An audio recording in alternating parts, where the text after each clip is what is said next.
poursuivre nos échanges. Alors, je donnerai la parole à un élu d'une région, donc de l'infra-territoire, à la région de la commune plus exactement, d'un milieu rural, qui évidemment certainement va nous permettre de donner un autre regard du Maroc, le Maroc des campagnes.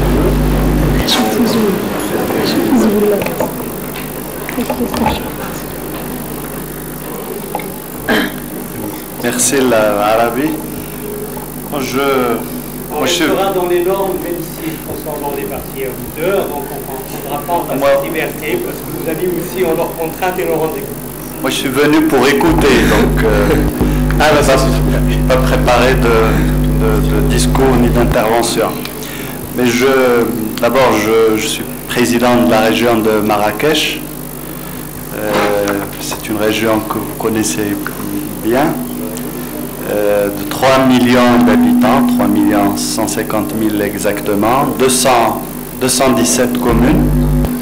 Alors je voudrais juste soulever quelques éléments de réflexion occasionnés par cette modeste expérience.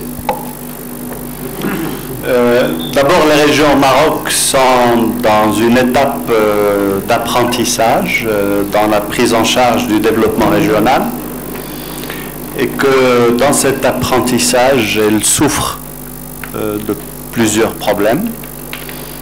D'abord, la nature de l'élite, des élites politiques locales. Deuxièmement, les rapports avec l'État, avec l'administration ou les administrations. Et troisièmement, la faiblesse des moyens. Alors je me permettrai donc d'essayer d'apprécier la transition démocratique que connaît le Maroc à travers donc disons cette fonction au niveau de la région. Et je pense qu'il y a plusieurs écueils à la transition démocratique actuelle. D'abord, un système institutionnel qui demeure fortement centralisé. Et là, c'est aussi bien le gouvernement, c'est aussi bien les partis politiques que les autres institutions. Et ceci se traduit par une faible participation d'une bonne partie ou d'une grande partie des populations locales à la gestion de la vie politique. Le 2 est, là je ne suis pas d'accord avec Madame lorsqu'elle parle d'absence de vision. Moi je pense qu'au Maroc, il y a une vision claire, surtout depuis 1998. Les chantiers sont là, ils sont connus, mais le problème, c'est notre capacité à faire adhérer tout le monde à ce projet de réforme. Et là, il faut dire qu'il y a une capacité institutionnelle, aussi bien au niveau des gouvernements depuis 1998, qu'au niveau des partis politiques, qu'au niveau des associations. Donc c'est un problème général, c'est cette capacité à maîtriser, à mettre en œuvre ce projet de réforme. Et on a eu le plaisir donc d'être réconforté par M. Hollande, parce qu'on retrouve à peu près les mêmes problèmes. On vote une loi et on croit qu'elle va bouleverser la réalité, et ce n'est pas le cas. On vote un budget qui est censé apporter une solution à un déficit économique et social, et ce n'est pas le cas. Et donc c'est un peu le problème que nous vivons aujourd'hui. Deuxième écueil, nous essayons de consolider le processus institutionnel. C'est-à-dire le défi, je pense pour 2007 et les quelques années à venir, c'est consolider le processus institutionnel dans la vie politique. Mais là, on bute sur l'urgence et l'ampleur des déficits économiques et sociaux et de l'impatience des populations. Et là, c'est une corde raide. Et troisième écueil, c'est l'émancipation ou la nécessaire émancipation des collectivités territoriales qui se heurtent aujourd'hui au réflexe centralisateur. Et là, nous sommes à la veille de la réforme de la région, mais il y a une forte résistance des administrations qui sont très centralisatrices au Maroc. Alors j'aimerais solliciter bien sûr votre point de vue, votre appréciation de l'expérience régionale française, qui est pour nous intéressante de par ses aspects positifs, mais aussi de par ses échecs. Alors, le dilemme spécialisation,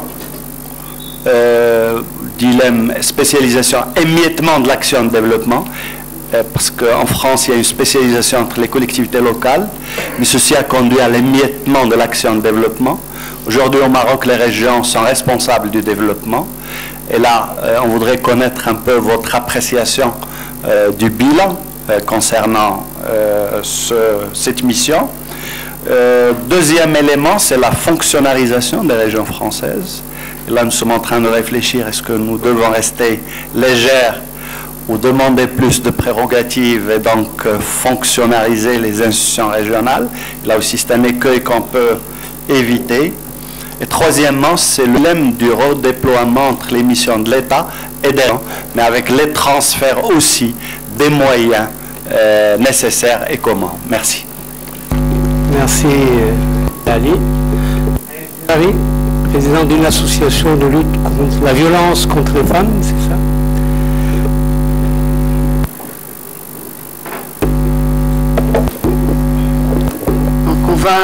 Je vais passer un peu de la région, un peu du macro au micro.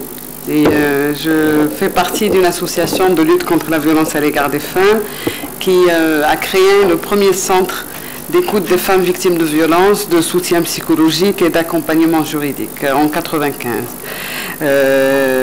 La principale mission ou le principal objectif, c'est de lever le voile ou le silence autour d'un phénomène qui, partout dans le monde, est cantonné toujours dans l'espace privé. Nous avons réussi cette mission à travers l'inscription de notre action dans un mouvement de femmes qui, à travers cette dernière décennie, s'est formé, constitué et qui constitue un organe entier. Nous disions avec nos amis au début en arrivant que une association, qu'on a des difficultés à se présenter en tant qu'association parce que nous avons l'impression qu'on constitue un corps.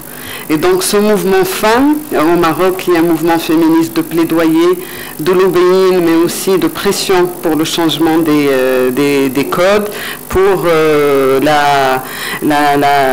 participer à la connaissance de problématiques liées au genre et problématiques qui étaient toujours marginalisées. Ce mouvement a participé à la construction à un moment donné de l'histoire du Maroc d'un mouvement fort et de la construction de la démocratie. Nous en sommes fiers et nous l'avons fait aussi grâce à une action qui a été une action collective de mobilisation de plusieurs associations de la société civile et principalement des femmes autour d'un seul objectif, celui de faire aussi valoir une voix qui a été tue, celle des femmes, à côté de celle des hommes, mais pour une construction commune et un objectif commun. Ce travail, bien sûr, a été connu.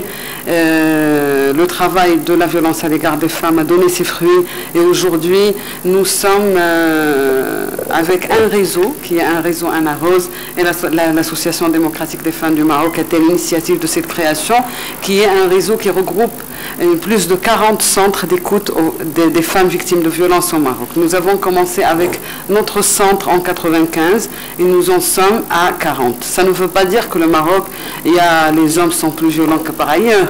La France, on connaît quelque chose et le dernier rapport de l'année dernière en France sur les violences à l'égard des femmes prouve que les violences partout sont des violences qui sont dirigées vers les femmes parce qu'il y a une situation sociale particulière, mais en même temps que cette violence, elle est composite et elle est partout.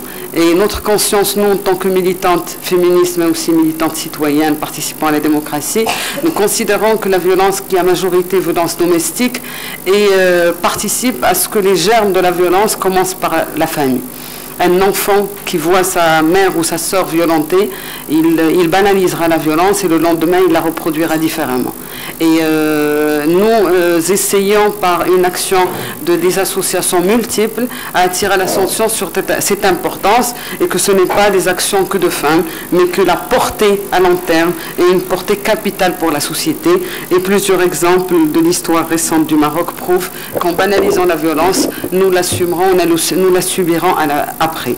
Donc je reviens à ce mouvement qui nous est cher, qui est ce mouvement de femmes et qui est, disons, dans le langage un peu des experts, un cas de bonne pratique, parce que grâce à un réseautage fort, nous avons réussi le changement du Code de la famille en 2003 et ce changement a été justement assuré par des associations de femmes qui ont milité dur et qui ont gardé l'espoir depuis 1957, alors que le gouvernement n'avait pas le courage de sortir une loi.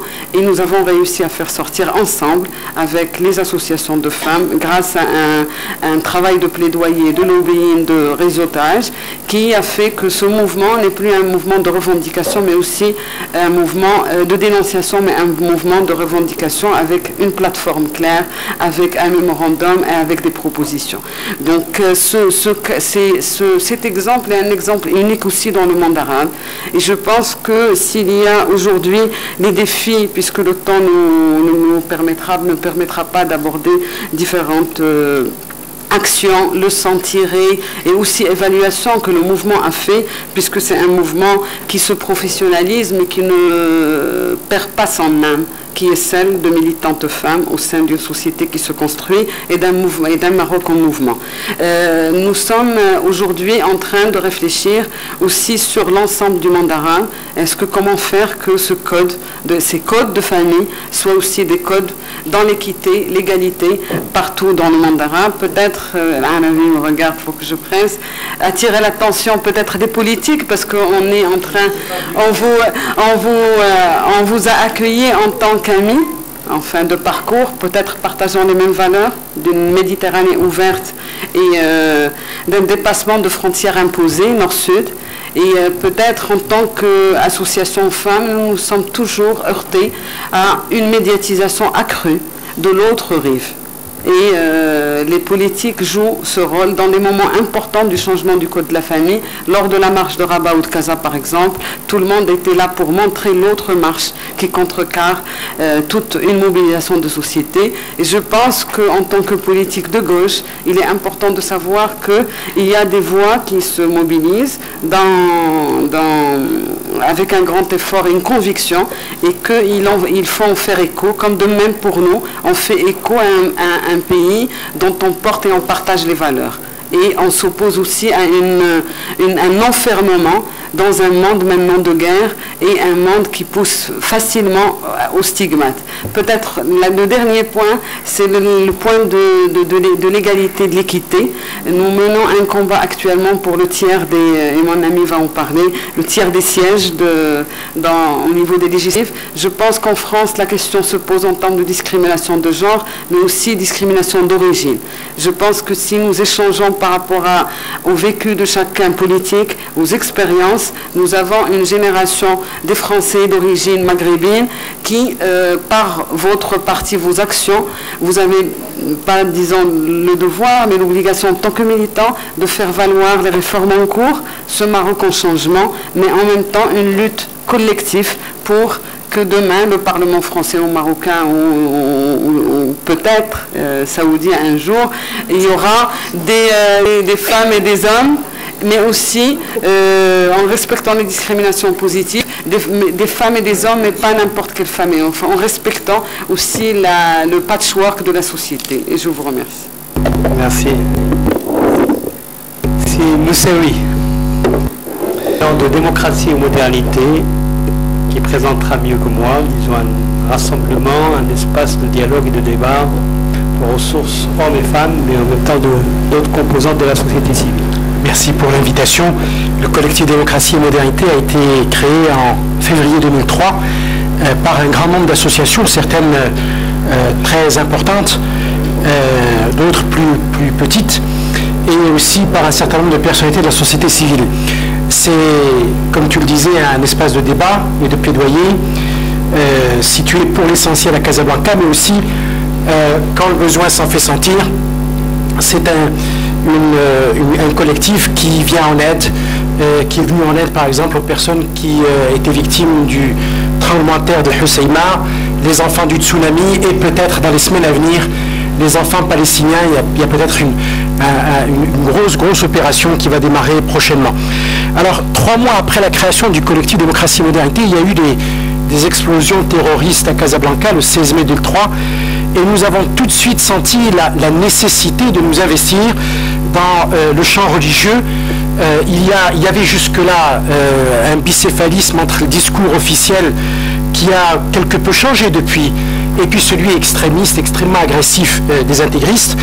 Et je pense que ce qu'a fait le collectif avec une série de conférences, débats qui ont été parfois très houleuses, qui s'intitulait L'Islam aujourd'hui, et tout ceci va être publié par la suite, il y a eu un monopole qui a été cassé.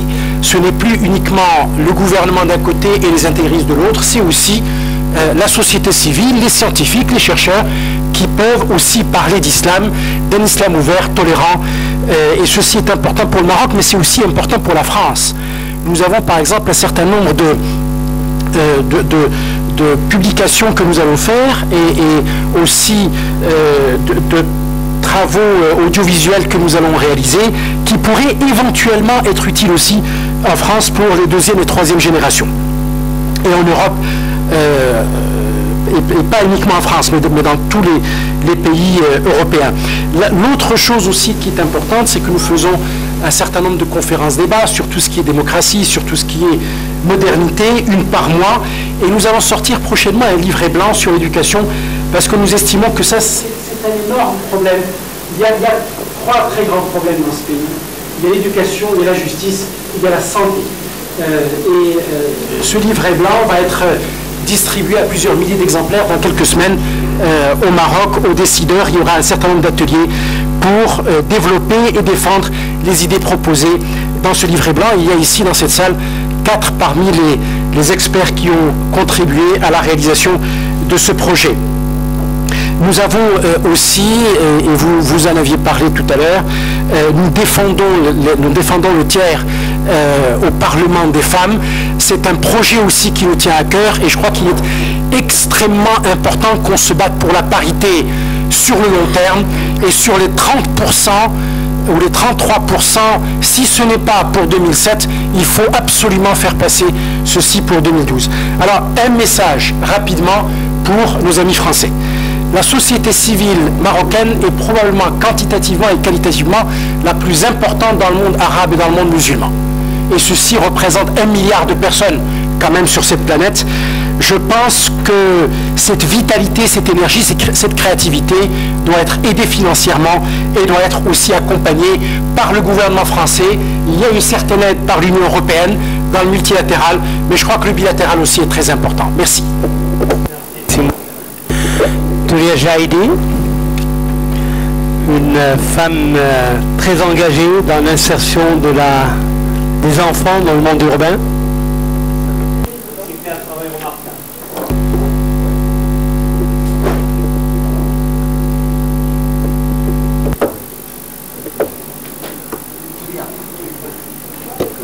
C'est bon là?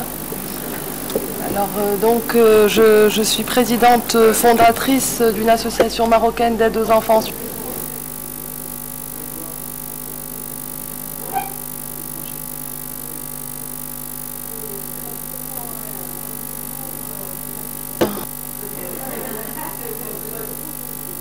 J'appuie? Ça doit être rouge? Voilà. Donc c'est une association qui a vu le jour en 1996. C'est la volonté d'hommes et de femmes qui voulaient agir pour aider les enfants en situation de précarité, les enfants qui n'allaient pas à l'école, qui erraient dans les rues. Et pour les aider, on a mis en place une équipe d'éducateurs en milieu ouvert qui sillonnait les rues pour convaincre ces enfants, les écouter, les comprendre et les convaincre que la rue était une voie sans issue pour eux. Et après, les résultats de cette enquête ont montré que ces enfants venaient de la périphérie de Salé, de Rabat, et c'est là où nous avons installé des centres d'accueil du jour, où ces enfants sont pris toute la journée, on leur apprend à lire, à écrire, à compter, regagner une dignité, apprendre leurs droits et leurs devoirs. Et pour mettre tout ça en place, on a plusieurs partenaires. Le ministère de l'Éducation nationale, dans l'éducation non formelle, donc remettre les enfants à niveau et les remettre à l'école, et aussi d'autres partenaires pour les activités ludiques, pour faire des formations professionnelles. On a choisi un outil qui est le cirque. Nous avons monté la première école du cirque au Maroc, avec un partenaire français, l'Académie Fratellini, avec l'ambassade de France. Donc moi je ne pourrais pas dire que la France ne nous aide pas, elle nous aide énormément, l'Union européenne, le Bureau international du travail, puisque nous luttons aussi contre le travail des enfants. Nous avons monté la première maison du nouveau départ, c'est un centre de désintoxication pour les enfants des rues, autour du cheval, et là c'est Saumur qui intervient avec une autre association, l'Aspana, les Haras du Maroc. Donc c'est une association qui a aujourd'hui 6 centres d'accueil, qui ouvre le 7e à Casablanca, dans un centre assez chaud aussi, Sidi Moumen. Quoi d'autre, je ne sais pas quoi dire d'autre. C'est du travail au quotidien pour que ces gamins puissent regagner une dignité. Et c'est une équipe de 91 personnes qui travaillent dans l'ombre. Sans ces travailleurs sociaux, on ne serait pas arrivé à ces résultats. Donc on a instauré une formation continue avec le Centre français de la protection de l'enfance. Donc là, c'est vive la France. J'ai un partenaire fort qui est la France, mais elle n'en fait pas peut-être assez. Mais en tous les cas, au niveau de notre association, on est porté par l'ambassade de France et aussi par les levées propres de l'association, parce qu'on est pour le co-développement. Pour moi, c'est important. Donc on a aujourd'hui on a installé une grande chaîne, une belle chaîne d'entraide fraternelle, où il y a des sociétés, des entreprises citoyennes qui nous aident, des associations aussi à but non lucratif comme nous, des échanges. C'est une grande famille qui lutte au quotidien pour que les enfants, qu'on améliore le quotidien des enfants et de leurs familles, bien entendu. Et moi, je voudrais revenir sur la dernière rencontre au Maroc, l'immigration clandestine. Et l'AMSIP, elle se bat au quotidien pour que ces enfants, ces jeunes soient fiers de leur pays, voient leur regard change. Et dès qu'ils ont compris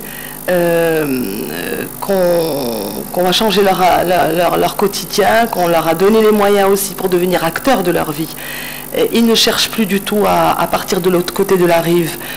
Mais le Nord doit comprendre, ne peut pas continuer dans cette voie et penser qu'en mettant des barbelés partout, des murs immenses, que les gens ne partiront pas de l'autre côté de la rive. Le Sud a besoin de co-développement, qu'on se tende la main, qu'il y ait vraiment une entraide fraternelle, pour pouvoir donner des exemples positifs dans les pays, pour que les gens ne puissent pas avoir l'envie de partir, alors que quand ils partent, ils sont complètement exploités, ils sont rejetés, ils n'ont pas leur place. Ils le comprennent, mais ils n'osent pas retourner. On travaille beaucoup avec des enfants, avec une association de Montpellier, c'est très très douloureux. Donc moi, l'appel que je fais, c'est que j'espère que la promesse qu'ont fait les pays du Nord, ces nations, de donner 0,7% de leur PIB aux pays du Sud, que ça se réalise, parce qu'on a besoin d'emploi, parce qu'on a besoin de partage réel dans l'humain, dans le matériel de production, avec des aides efficientes pour qu'on puisse se développer, qu'on gagne une dignité et que les gens restent chez eux, ils ne cherchent pas à quitter les leurs. C'est vraiment un grand désespoir, et il faut que ce bassin de la Méditerranée devienne une mare nostrum comme au temps des Romains. Voilà, merci. Najib Gdira, voilà, directeur d'une agence sociale qui intervient en tant que levier du ministère des Affaires sociales pour tout ce qui est appui, entre autres, financement des génératrices de revenus. Oui, effectivement, je suis Najib Guédira, donc je suis, je crois, le seul représentant de l'État autour de la table.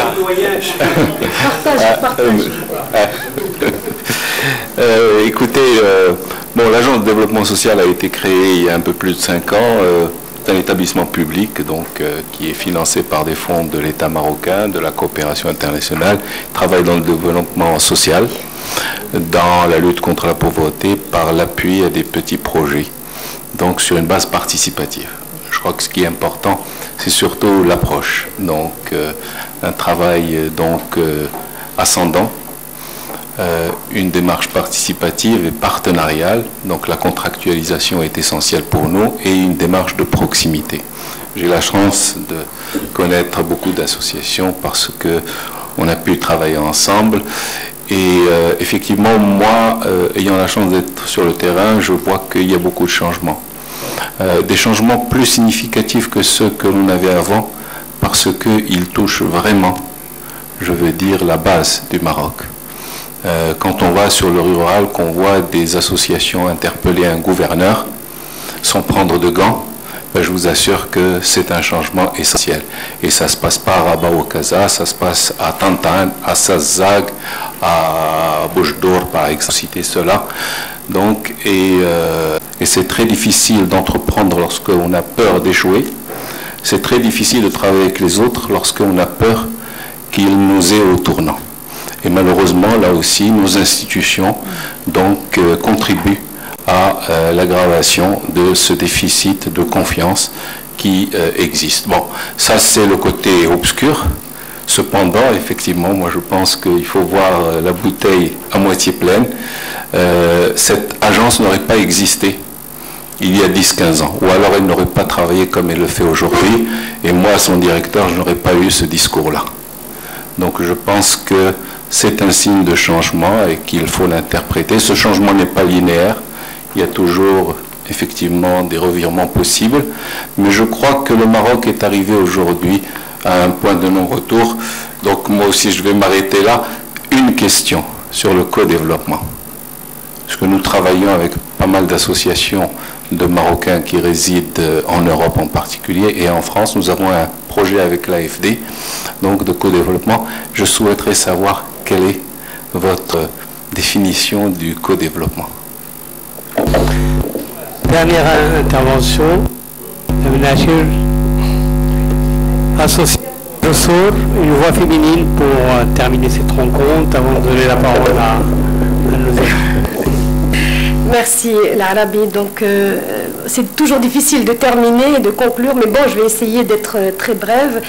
Alors mon association à laquelle j'appartiens et dont je suis membre du bureau et vice-coordinatrice de Jossour, Forum des femmes marocaines. Donc c'est une association qui a été créée en juillet 1995 et donc les fondements de notre association, c'est donc la promotion et la défense des droits des femmes, l'amélioration de la condition des femmes aussi dans le cadre d'un développement durable et aussi l'amélioration de la condition de la femme et la lutte contre la pauvreté et l'exclusion.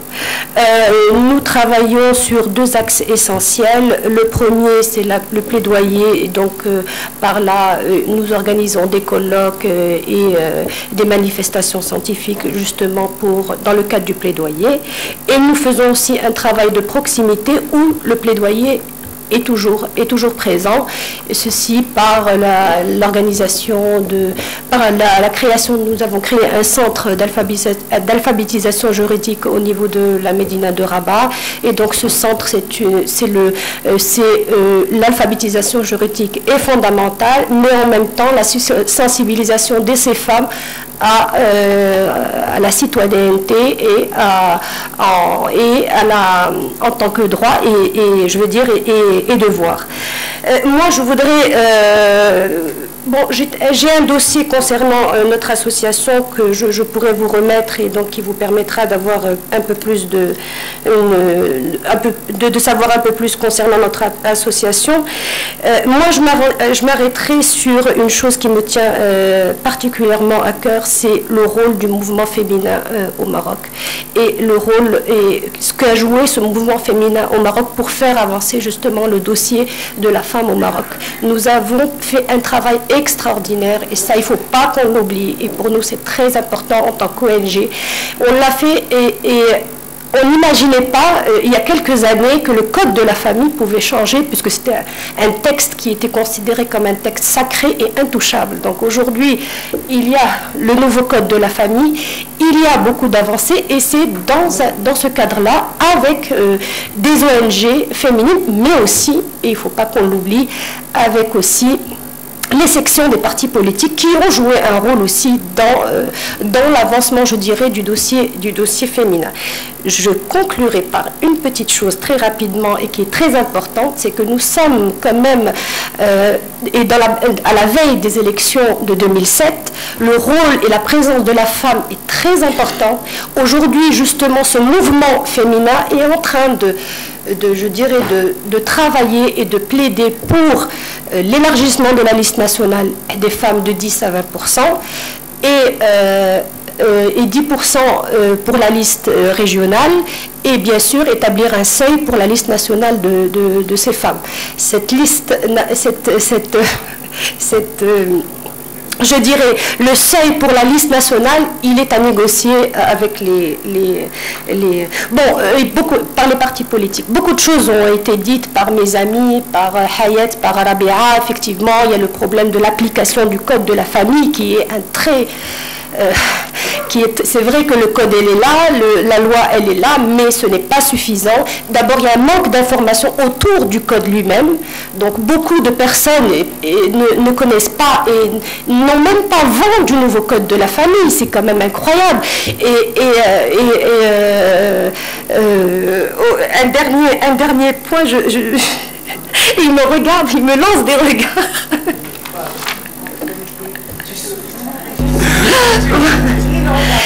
Pour revenir au partenariat avec la France, effectivement, comme a dit Rabia, je suis d'accord avec elle, mais il n'y a pas beaucoup, on travaille beaucoup avec l'Union européenne, avec d'autres partenaires européens, très peu avec la France, mais je pense que c'est par rapport aux associations des droits des femmes. J'ai l'impression que nous, les associations des droits de femmes, il n'y a pas beaucoup de partenariat avec la partie française. Et peut-être que c'est là où il faudra qu'on développe justement des points.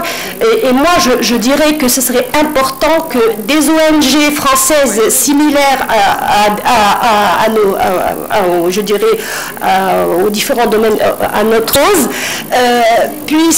qu'on se mette en réseau et en relation pour renforcer justement ce partenariat et pour pouvoir mettre en place des programmes et des projets ensemble. Voilà. Merci, cher ami. Tu m'excuseras enfin de la rigueur, enfin dans la conduite de ces discussions. Voilà. Nous arrivons donc à la fin, disons, de la présentation d'un certain nombre de voix, enfin du Maroc dans sa diversité. Je donnerai à nos amis Dominique Strauss-Kahn et éventuellement à Serge Mouskovici la parole pour réagir à cette écoute. Je veux être bref parce que, étant arrivé en retard, on vous retient très tard et je comprends que vous ayez tous d'autres obligations. Je veux d'abord répéter ce qu'a dit François Hollande tout à l'heure. Je suis moi-même impressionné de la qualité du travail qui est fait et des présentations que vous en donnez. Pour le reste, je vais essayer de ne pas trop répéter ce qu'il a dit, même si sur un certain nombre de sujets, vous êtes revenus sur des questions un peu analogues, donc je les passerai rapidement. Il y a un point qui a été abordé, qu'il faut répondre, c'est celui de la décentralisation. Là-dessus, il est clair que l'expérience française est une expérience longue, qui a été menée principalement par la gauche, et qui a connu des échecs récents dans la deuxième phase que le gouvernement de Jean-Pierre Raffarin voulait mettre en œuvre. Les défauts ou les difficultés qu'on a rencontrées sont celles que vous rencontrez, parce que vous êtes héritier de ce point de vue-là de l'administration française. Et quand je vous entendais tout à l'heure dire c'est trop centralisé, l'administration résiste, on ne peut pas avoir hérité du Code civil et sans avoir dans le même temps hérité de l'administration. Le point qui est important, c'est celui auquel nous sommes arrivés aujourd'hui, et sans doute vous pouvez gagner des étapes là-dedans, c'est celui de la définition des niveaux de compétences, d'éviter les interférences croisées de l'État, des régions, des collectivités locales sur le même sujet. Bref, d'essayer d'avoir un système plus simple que nous l'avons construit, auquel maintenant on doit nous revenir. Et évidemment, associé à ça, il y a toute la question des moyens de l'État qui doivent suivre le transfert, ce qui évidemment, comme vous le savez, n'a pas été le cas en France. Mais c'est un sujet qui est très important, pas simplement par son aspect technique et ses conséquences en matière de développement, mais parce qu'il touche au sujet qui a traversé tout ce qu'on a dit cet après-midi, à savoir la question de la démocratie. Et il est fondamentalement lié à la question de la démocratie. Ce n'est pas le seul biais ou la seule entrée dans la démocratie, mais c'est évidemment un sujet de démocratie. Et donc, je pense que là-dessus, nous devons pouvoir travailler avec vous, que ce soit le Parti socialiste ou la Fondation Jean Jaurès, qui a des modules d'expérimentation, de formation de cadres sur ce sujet. Et donc, il faudrait qu'on voit comment le parti pourrait vous aider, par le biais de la Fondation ou directement, à travailler sur ces questions. Je vais revenir une seconde sur ce qu'a dit Mme Ziraï sur la violence contre les femmes.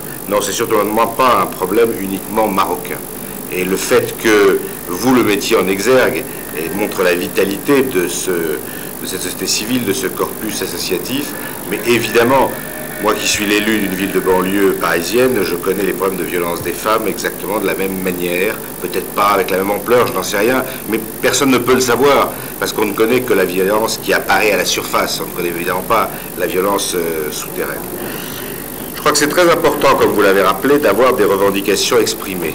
Beaucoup d'associations, et c'est normal, mènent 99% de leur action dans le soutien qu'elles apportent aux populations. Mais dès qu'un peu d'énergie peut être consacrée à la projection dans l'avenir, à l'expression de revendications et au soutien de ces revendications, alors vous jouez un double rôle, et je crois que c'est absolument décisif. Et j'étais frappé par la référence que vous faisiez aux enfants qui voient la violence chez eux et qui, à partir de là, la reproduisent. Je crois que c'est évidemment vrai. Mais dans ces conditions, ce que vous disiez sur l'éducation, et qui rejoint ce que disait M. Moussaoui après, sur le fait que c'est un élément central aujourd'hui du développement de la cité marocaine, me paraît évidemment fondé. Quand on regarde la cité marocaine avec d'autres sociétés du monde arabe, il y a des sujets dans lesquels on voit le Maroc très en avance, il y a des sujets sur lesquels on voit que le Maroc est encore à la traîne, et c'est bien le système éducatif. Donc là, vous mettez évidemment le doigt, me semble-t-il, je parle en novice, mais un ami du Maroc, le doigt sur une question centrale. Alors comme vous avez dit, M. Moussaoui, qu'il y avait l'éducation, la justice et la santé, j'avais le sentiment que vous parliez des problèmes français, parce que la situation est exactement la même. Hein. Et quand j'étais il y a un an et quelques au congrès du Parti travailliste en Grande-Bretagne, les sujets c'était schools and hospitals first, c'est-à-dire les écoles et les hôpitaux. Donc finalement nous avons tous les mêmes problèmes. Peut-être la justice, plus particulièrement encore ici, et tous ceux qui d'une manière ou d'une autre ont eu affaire avec la justice marocaine, même la justice civile, sur une question de mur mitoyen, savent qu'en effet, il y a sans doute des améliorations qui peuvent être apportées. Mais le point qui me paraît important, c'est que là aussi, c'est la démocratie. François Hollande disait tout à l'heure à juste raison, et c'était repris par quelqu'un d'entre vous, la démocratie, ce ne sont pas des élections ou des procédures électorales, bien sûr. C'est une police qui est sous les ordres de la justice, une justice qui est indépendante, une administration qui fonctionne aussi. Et donc le point d'ancrage que constitue la justice est absolument décisif dans le développement de la démocratie. Et évidemment, le chemin que vous avez parcouru est déjà très considérable, je ne reviens pas là-dessus, mais la réforme de la justice est évidemment un point majeur. Une parenthèse seulement sur ce que vous avez dit sur l'islam, ça mériterait de long développement.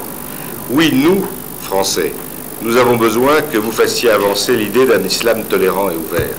Il faut arriver à sortir de la tête de beaucoup trop de Français l'idée que l'islam c'est un intégrisme, que l'intégrisme c'est un barbu et que le barbu obligatoirement derrière porte tous les malheurs de la terre.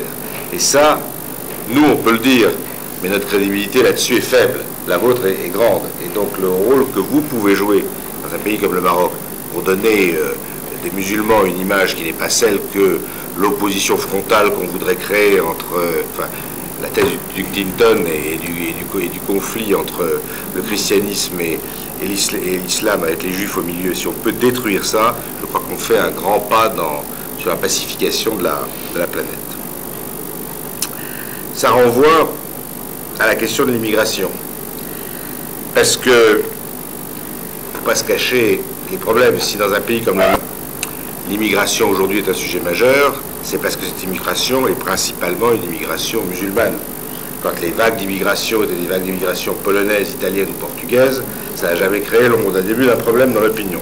Donc il faut regarder les choses en face, et c'est bien ça qui est un sujet, c'est pour ça que c'est directement relié à cette question de l'islam.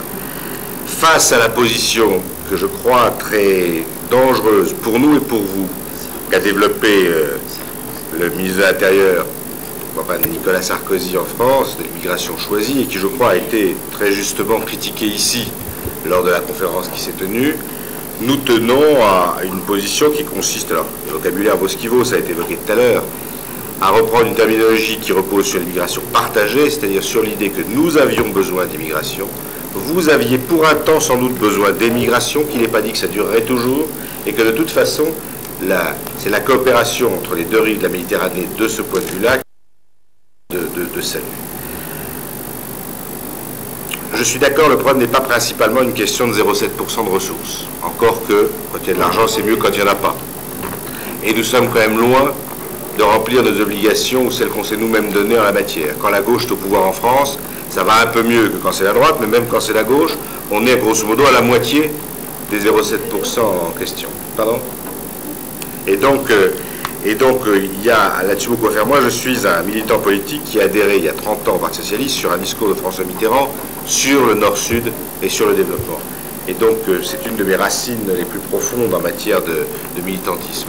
Si bien que, moi, je crois, comme vous, sans faire de long développement là-dessus, que l'Europe n'a d'avenir que si la Méditerranée redevient la mer intérieure de ce qui nous occupe, avec des formules et des associations juridiques à trouver, et que donc le pont qui doit se construire entre la rive nord et la rive sud de la Méditerranée est essentiel à l'équilibre du monde dans les 20 ans, 30 ans, 40 ans qui viennent. Mais, du coup, ça renvoie à qu'est-ce que c'est que le co-développement.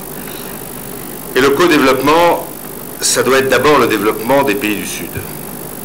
Et l'idée que le co-développement, c'est que chacun doit en tirer un bénéfice, c'est une idée qui, je crois, est extrêmement fallacieuse. Bien sûr, il y a un bénéfice à terme.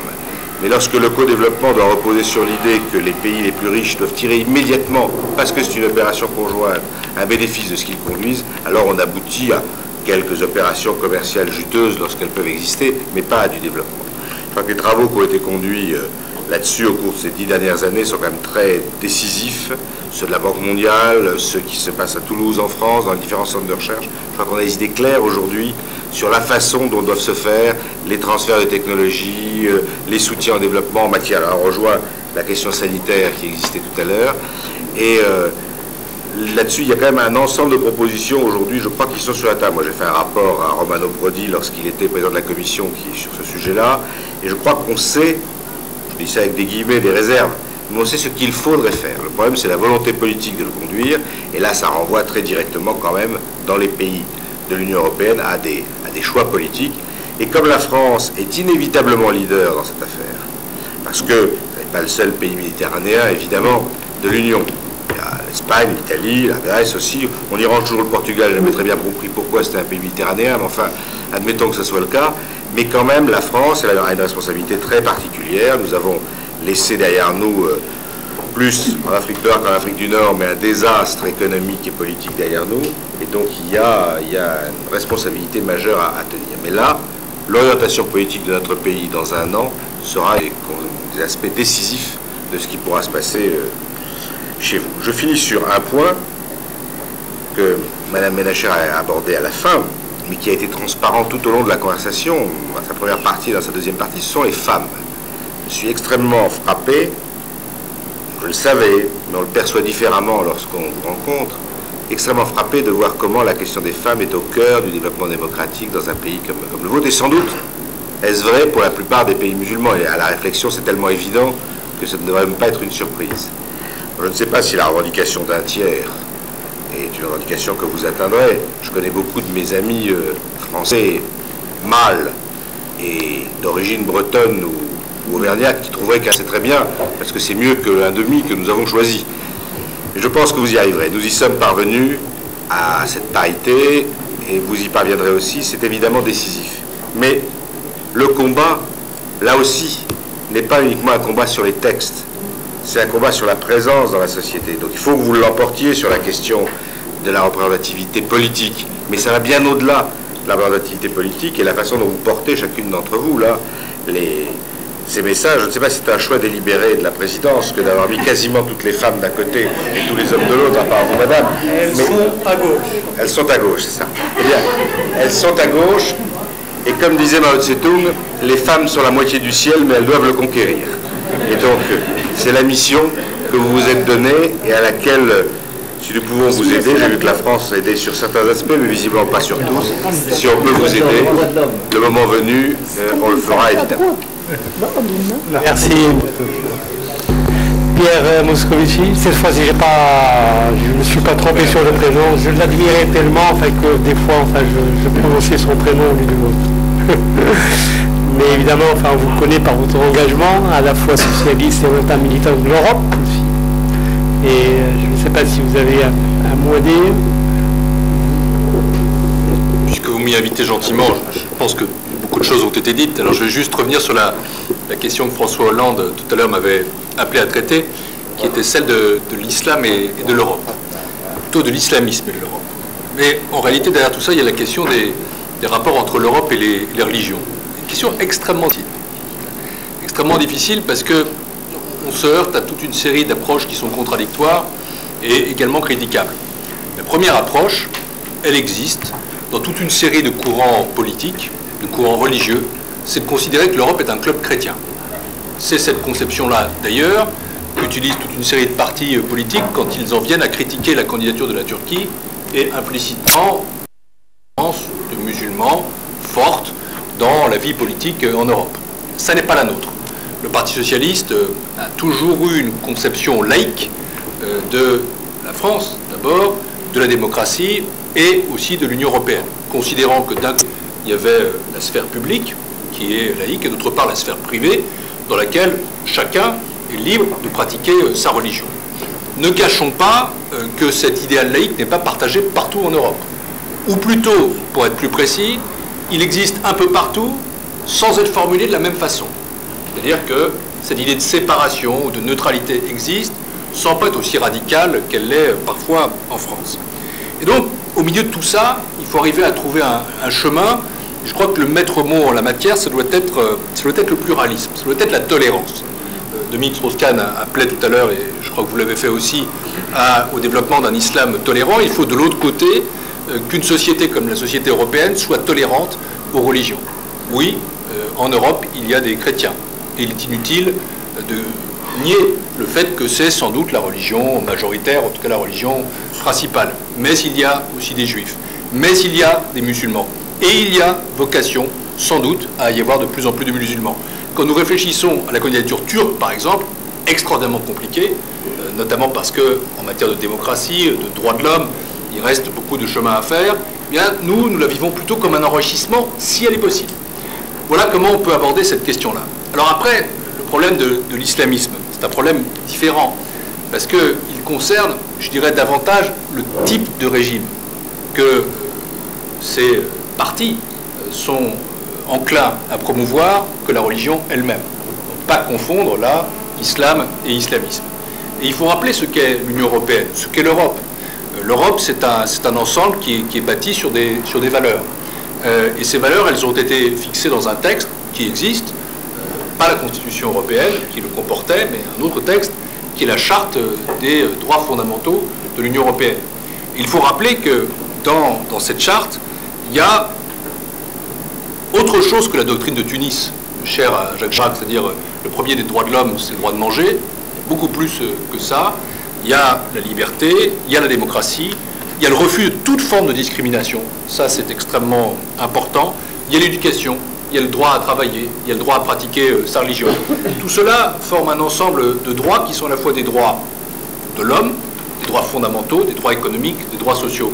Et c'est à partir de cela que l'Union européenne doit se déterminer dans ses rapports avec d'autres types de régimes, sans avoir pour autant une notion qui existe, qui est celle de l'européocentrisme, c'est-à-dire considérer que la bonne démocratie, c'est celle qui ressemble à la démocratie européenne. Voilà, c'est au milieu de tout ça qu'il faut arriver à déployer notre attitude en fonction de principes, en fonction de valeurs, dans la tolérance, en acceptant le pluralisme. mais aussi en refusant tout ce qui, dans un régime, peut être oppresseur, et justement venir dénier ses principes. Et c'est par rapport à ça qu'il faut traiter les partis islamistes. C'est pas par rapport à tel ou tel aspect religieux ou théocratique. Bon, il existe, il est regrettable, mais c'est par rapport au respect des principes fondamentaux qui sont ceux de ce qu'on pourrait appeler une république européenne.